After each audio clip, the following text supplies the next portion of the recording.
Hey everybody and welcome. In this video I will be showing you how to swap Ethereum to BNB on MetaMask. So this is going to be pretty easy. So what you are going to be doing, first of all, you need to open MetaMask if you have that, or what you can do is simply head over to a browser of your choice, and there you're going to be searching in here for MetaMask convert. So search in here for MetaMask convert if you do not have the application.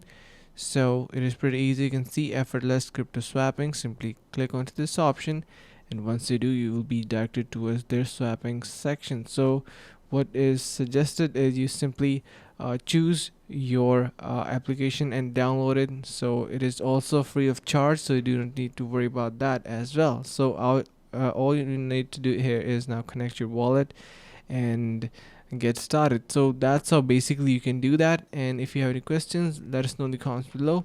That's how you can swap Ethereum to BNB on MetaMask.